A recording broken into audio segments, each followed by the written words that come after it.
Currently, in 2023, it's 1 in 2. That means 50%, it's actually 54% of kids under 10 in the United States have a chronic disease. How'd that happen in 30 years, in 35 years? We, as human beings, we really haven't changed. Our biology, our neurology, our DNA, our cell, reproduction, all of that, pretty much the same. We don't know what we don't know.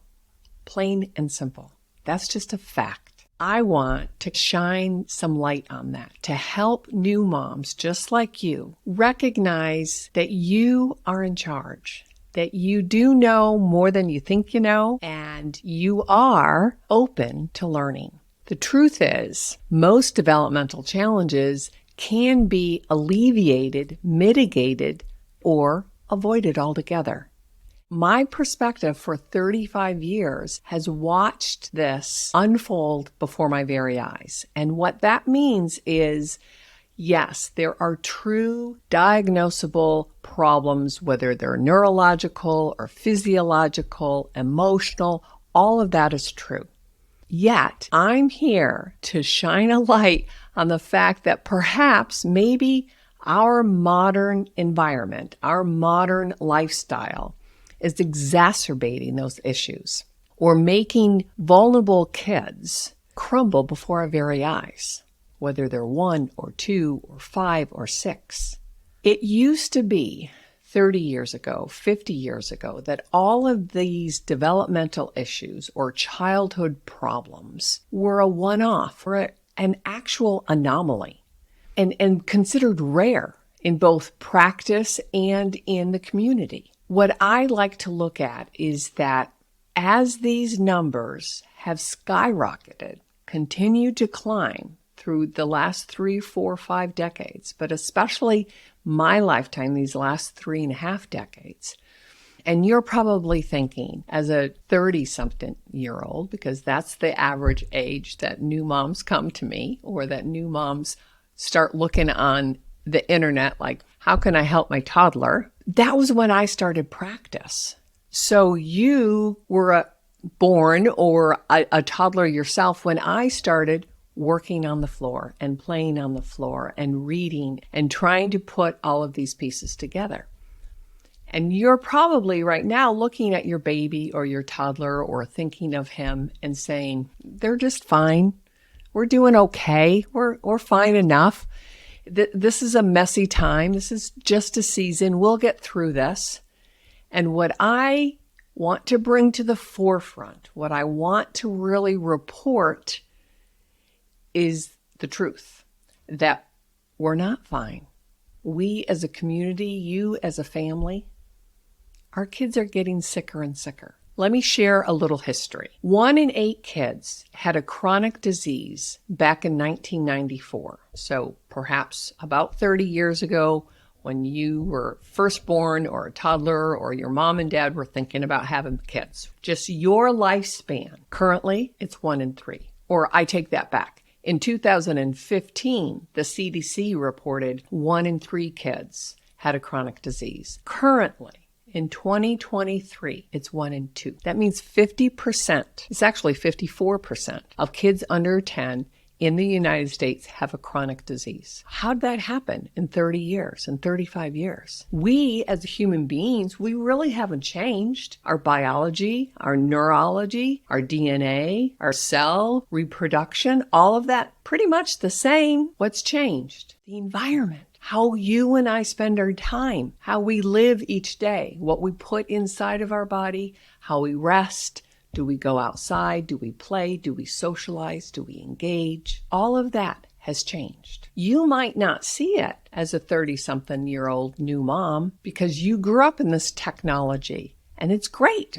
And I'm not negating any of that. It's all wonderful. I'm here talking to you on YouTube, broadcasting my thoughts, my feelings openly. And that's pretty spectacular, right? I love technology, but we have to learn how to live in it without hurting ourselves. So here's some more statistics. 1 in 5 kids are diagnosed with eczema. Back in 1970, when I was a kid, it was 1 in 15. So that means it's 3 times as much. Currently, 1 in 10 children are diagnosed with ADHD. And now a lot of adults are being diagnosed with ADHD, and that's a whole different conversation. Where and how is that coming to light? Currently, 1 in 36 kids are classified on the autism spectrum. Back in 2020, it was 1 in 59. In 2010, it was 1 in 88. That's a big jump from 2010 to 13 years later in 2023. But let me dig deeper and share my perspective, because in 1990, when I was starting my practice, it was 1 in 1,000. And when I was a kid in 1970, it was 1 in 10,000. So in my lifetime, it went from 1 in 10,000 to 1 in 36. Now, I know therapies have gotten better, diagnostic skills have gotten better, and services have certainly gotten better, intervention has gotten better, and yet we're looking at kids younger and younger. We're supposedly have all kinds of medical and social systems to help, and yet the kids don't present so healthy, and they're having more and more challenges. And honestly, I can look back in the 1970s, and you may or may not have heard this before, but where did all those kids come from? Or where did all of those kids go? If the ratio is about the same, and your class and my class should be about the same, where were those 1 in 36 kids on the spectrum?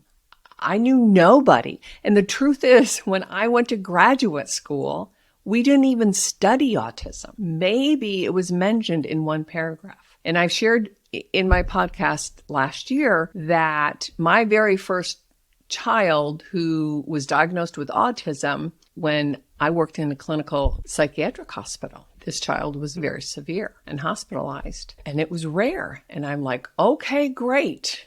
I'll learn on the job. I'll figure this out. So currently, let's get back to more statistics. 1 in 5 of our children today out there in America are overweight. 1 in 6 are diagnosed with a mental, behavioral, or a developmental disorder. 1 in 13 have food allergies. That means 2 kids per class have a food allergy. I never heard of kids with food allergies when I was growing up. 1 in 13 have asthma. Again, that was pretty dang rare. And 1 in 6 currently today of children in America have diabetes. 1 in 6. Type 2 diabetes. That means 4 children per class are diabetic. And again, I want to give perspective here, because this is why I am broadening my reach and going on YouTube and making a podcast and creating community where we can get together and ask some of these questions. Because in 1990, again, when I started my practice, type 2 diabetes was near zero with children. And I can personally relate to this because when I went to graduate school, I worked for the VNA, the Visiting Nurses Association. Every state has that, which primarily works with geriatric population. And I learned diagnostic codes. And at that time, it was called adult onset diabetes. And it was only with adults. And it was typically when they were older, 65 and older. They had other health problems. Sometimes it was the chicken or the egg. But that's when adult onset diabetes or type 2 diabetes was diagnosed. Children never had type 2 diabetes. Again, that's a 35-year span. Just giving you perspective. So you might be thinking, why is a speech language pathologist who specializes in early child development talking about health problems? How does that connect? Again, I'm here to try to help us connect the dots. I say this, I bring this to the forefront because when a child has chronic stomach issues because of food allergies, or itchy skin because of eczema, a stuffy head, stuffy nose because of allergies, brain fog because he's eating food that is not being digested or does not serve him, or they have chronic fatigue because of the congestion, they've become an open mouth breather. An open mouth breather means that they're not breathing naturally through their nose and building all kinds of wonderful, healthy chemical effects, but they're also breathing through their mouth during the night and having intermittent sleep apnea. They're snoring. And so they have disruptive sleep. So of course they wake up cranky and still stuffy. They're not able to clear themselves. And then many of our kids, because of their fatigue or because of their overweight, they can't run and play freely outside. And I've talked a lot about the freedom of play outside, of running and climbing and jumping and rolling and getting dirty. But if you're short of breath, if you're uncomfortable in your own body when you're 3 or 5 or 8, when they have these chronic daily health issues, one, they don't know what a healthy body feels like. I've shared with you before, in the beginning of my practice, I was fairly stunned when I would meet a 3-year-old who had chronic constipation. They don't know what a healthy digestive system feels like. So we are expecting them to learn and grow and develop and interface with the world. They're not available to learn because they're on a fight or flight state. They're on survival mode. When your body is not processing well, and you can't breathe through your nose, and you can't have good sleep, and you have low muscle tone because you're not engaging with this world readily in those first 3 years and 5 years and 6 years, of course, they're going to have trouble in school. Of course, they're going to have social problems. Of course, they're going to have self-regulation issues. All of these diagnoses that we use readily, we have to start peeling back the layers. And that's what I started to do in the 1990s when I first started working with occupational therapists. And I'm saying, well, it's hard to teach a child speech and language, how to listen, how to speak better, if they physically can't hold themselves up in the chair and they keep falling off. So the occupational therapists then started teaching me about sensory integration. And we worked together for the next 10, 15 years. But as the 2000s approach, our kids got sicker and sicker. Eczema, asthma, really a lot of stomach issues. And the whole brain-gut connection, we know in the last, I'd say, 4, 5, 6 years, that study of how the gut is really the second brain and that they have to be in health together in order to grow and learn and attend. It affects us as adults. Of course, it's affecting our children. So I want to step back and say, look, I'm not here to talk about the scary facts. I'm not here to focus on the negative or overwhelm you with what could go wrong. I'm laying down the truth. I'm being honest. I don't want to worry you because I know what's possible. I know what we can do together. I can share with you what I've learned through my clinical practice and my self-exploration, and I can bring on colleagues, allied health professionals, other parents just like you who have lived through it and navigated this modern world. We can do it, but we have to talk about it. We have to bring it to the forefront. We have to be honest and real. And it's okay. We just have to face it. And I know there are many really good researchers. There's a man named James Dawson out in University of Arizona who studies autism. And he has always said that at least half of these kids are treatable. And it's not that the diagnosis of autism doesn't exist. And it doesn't mean that is not valid or important. But there are a lot of kids that present like that because they have underlying issues, underlying health problems that are impacting their neurological growth and development and their social development, and their social communication. And that's a hallmark of kids who fall on the spectrum. They do exist, but the numbers don't have to be so bloody huge. So I know when we hear a bunch of statistics or a bunch of information, we then begin to feel this decision fatigue. data comes at us, and I think that happens a lot on YouTube. We do a little Google search and we get some good information, but it's hard to digest. It's hard to sort through, and you're getting different opinions. And so I always want to be honest. I want to be really clear. That whole decision fatigue happened to me, and it started happening before the pandemic, honestly. And in 2018, 2019, I started looking at how can I broaden my scope. At that time, I was living in Vermont. I had a small practice. I saw the kids come with more and more complexities. I saw the parents sort of giving up before they even put in a lot of effort. And part of it is they weren't actually giving up by choice, but they were getting information from the medical system and the educational system, and I think the community at large, that this is the new normal.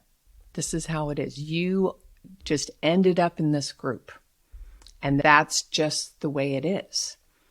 And so before the pandemic, I started really looking at, oh my gosh, what else can I do? How can I reach a broader audience? Not necessarily to treat one-on-one anymore, because that became ineffective, in my opinion. And I always thought that I was a pretty darn good therapist, but there were so many parts to the puzzle that getting treatment 1 hour a week, or maybe 2 hours a week if you're lucky, didn't negate or counterbalance the other 22 hours in the day. And the school systems were overloaded, and that was before the pandemic. And now we're on the other side, but we're still recovering. And maybe some of you who's listening and watching this, I'm speaking to you mostly because you had a child in the middle of this horrific nightmare. And I've heard over and over again, she's a late talker because she's a pandemic baby. Or he doesn't have very good social skills because he's a pandemic baby. I don't even know how to respond to that. Why are we accepting that? I'm not accepting that. And I know a lot of parents will. That's okay. That's your choice. I'm saying if you want to think it through and think it differently, then we can. But that's a personal choice. And I've shared with a lot of people over the years, but last year in particular through my audio podcast, that part of the strongest benefits of being in private practice was that I had full autonomy, that I could work with a child with a mild problem. I could work with a child with a severe issue. I could lay down my best recommendations, my best impressions, and the parents had free choice of whether to work with me or not, to wait and see or not. There was no judgment. And that's how it is here. I want to just at least voice my opinions to a larger audience because I know there are many moms and dads and grandparents that know that we can do it differently, know that we can do it better. And truth is, I can't stay quiet anymore. Even after all of these years, and I worked in my private practice, and I kind of stayed under the radar. It was always word of mouth, but I can't do that anymore. That's wrong of me to hold back, right? To play small. And there are a lot of people that might be hearing this and saying, you're full of crap, lady. This diagnosis is real. Yep. Okay. That's fine. I'm saying if you're interested in doing it differently, doing it with more purpose and clarity, and going back to the basics, actually, knowing that we're living in a modern day, we have technology, we have inside living with all the artificial lights and everything, but we still need nature. We still need to go outside. We still need all of these natural elements in order to grow and learn and be healthy. And so part of my shift after being on the audio is doing YouTube, bringing on guests. Like I said, I'm not a nutritionist. I'm not an occupational therapist. I'm not a psychologist or a naturopath, but I've worked with them. I've learned from them, and I know how I can bring them together as a community, and we can talk and get some of your questions answered. We can share what we all know and what we've all kind of compartmentalized and bring it together in the forefront. And I know one of the hardest things about all of this, talking about you as a parent and your baby and your family, is that it's so personal and it's really sensitive. And I think it's like I shared a few minutes ago, there's no judgment. If you're not ready for this, that's fine. You can share it maybe with some of your friends, or you can come back at a later time where you feel more comfortable in your own space. I want to reach the people who are thinking, there's too many kids who are not necessarily happy, when they're 5 or 10. And this pandemic certainly exacerbated everything tenfold. Now what? How much clout do I have? How much weight do I matter in my child's early development? And I want to put this all together by looking at, we've all been deceived slowly but surely over the last 3.5, 4, 5 decades, my lifetime. We've been deceived by these systems, whether it was on purpose or it just kind of snowballed and got out of hand. But when I look at big agriculture, our food system, yikes. When I look at the sugar that's in the food that we've been convinced is okay, Pop-Tarts or sugary cereals for breakfast? The chemicals, the dyes. Where in the world did we ever think that was food, that was nutritious? But we have been deceived. And I'm not blaming anyone. There's no judgment, like I've said. If you look on the commercials, first of all, right? And then you go to the grocery store, 90% of it isn't real food unless you shop on the peripheral edge and you know how to stay there. But they're so clever, the food industry and the advertisers, that even when we started realizing that we're not all feeling really healthy all the time and maybe this gluten stuff isn't so good for us, guess what? They started making highly processed, ultra-processed, gluten-free foods. It's all over the place. You and I eat it all the time. And then they moved on to low carbs or keto-friendly or Whole30. You see all of those little symbols on any box. What I've said for the last, 15 years to all of my families, anything in a box or a bag, try to avoid. If it didn't grow in the ground or it didn't come from an animal that God designed, try to stay away from it. But it's hard because every time that we, the general population, gets a little wiser and starts thinking, maybe this highly processed wheat is making my stomach feel crappy, which is putting me into a brain fog, which is making my kid grumpy. And so I'm going to pull away from gluten and wheat. And what do? They come up with highly processed food using other flours or other products. At the end of the day, they still make their billions. And you and I, our families, our neighbors, our colleagues continue to suffer, to get another diagnosis. And then on top of the food industry, then we have big pharma. I think 87% of commercials are pharmaceutical. Yikes. Talk about brainwashing, right? That they're convincing you that you have these symptoms, or if you want to be happy and lighthearted, and if you want to have a family that eats together and plays together, then you need this product, or you need this prescription, or you need this pill, convincing us. And I want to tell you a little quick backstory about how these advertisers work. So in 2018, I went to a conference and meeting a whole bunch of old colleagues and friends that I hadn't seen in a while. And we're having dinner, and there's a bunch of us. There's probably 20 of us.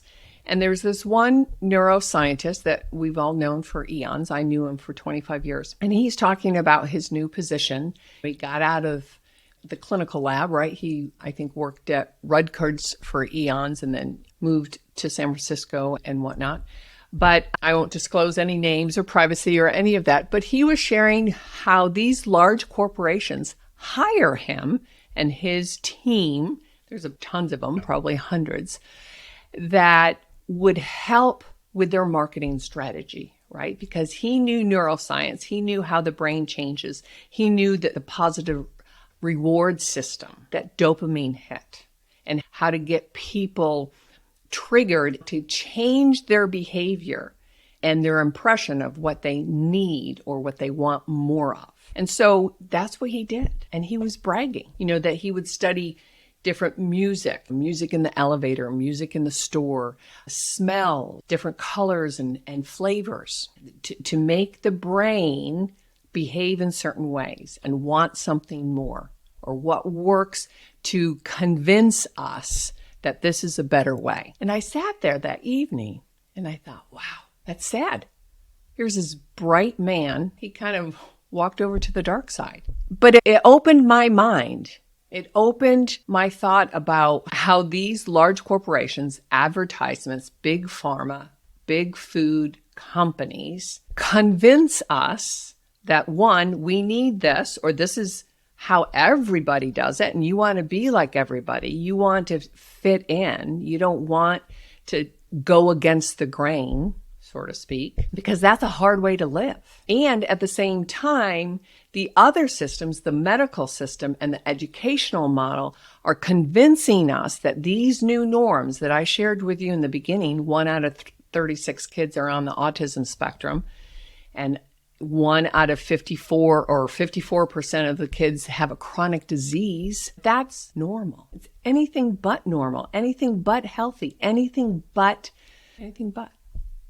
So my goal here is to help you, the new moms, dads, and grandparents, caretakers. If you haven't really bought into the system, then you're still open. And I'm not going to be for everyone. I know that's totally fine. But I know that there's a movement out there. There are people, some great people, who are going from Western medicine to more functional medicine, realizing that they kind of became just a legal drug pusher. They're just pushing medication. Oh, you got a problem? Let's see if I have a pill for that. If your symptoms are consistent with this box and I can give you a diagnosis and then I can classify you XYZ. But if you are thinking that model won't serve you, then you need to come aboard. You need to embrace your power, embrace your parenthood, and realize that you can do it differently. And it's a process. You'll learn on the job just like anything else. But the first thing is to kind of open your heart, open your mind, and recognize sometimes Mother Nature knows best. Sometimes going back to the basics is healthier for us. And at the same time, learn, how do I navigate screen time or indoor play time or food? How do I navigate that? And that's why as I open this channel, it'll fall under these 3 pillars of eat, talk, and play, because that is my scope. I am an oral motor therapist. I know how the mouth develops physiologically. I know how we attach that to our speech and to our language, and how play is the medium in which the human being learns and grows and thrives. And that we can start with really simple play where your baby is mouthing everything, to social play and games and team sports and card games and play in the art room and play with scooters, all kinds of things. And it all fits together. Again, I assure you, I am not indicating that I'm a nutritionist or an occupational therapist or a doctor or a psychologist. I know those folks. They're coming. We're going to have open conversations. You can share questions, but I want to cover all the bases. And because traditional therapy are in these compartments. You had speech and OT, and you had your reading specialist, and you had your psychotherapist over here, and the whole child. I used to think that was kind of a funny phrase, right? But now I understand how the mind, body, and spirit of both your toddler and yourself are important, and we can always change. And that's, where the 1990s, where neuroscience really came out of its infancy. And I was there where technology and neuroscience kind of married. And it was very exciting to watch and look at the potential. And yet at the same time, I saw the school systems push it so hard away, push it away. And we can talk about that. That's another story. But I want to take the best of both worlds, right? And I'm excited to live with electricity and technology and modern medicine when I really need it. But for the most part, our bodies know how to grow and thrive all on its own. And so these chronic diseases, we don't have to settle for them. There are people out there that can help you navigate and build a home that's rich and thriving. And I want to be part of that navigation. We've all been influenced by the outside world, every single one of us. And with that, we've lowered our standards. We've even lowered our developmental expectations because those charts have been modified over the last couple of years. And it did start before the pandemic, but it's even worse now. And so I want to reassure you that we can all do better. We can feel better. We can love better. We can learn better. We can grow better. We can parent better. We can share. And so if that resonates with you, then you're going to want to watch this next video here. Thanks.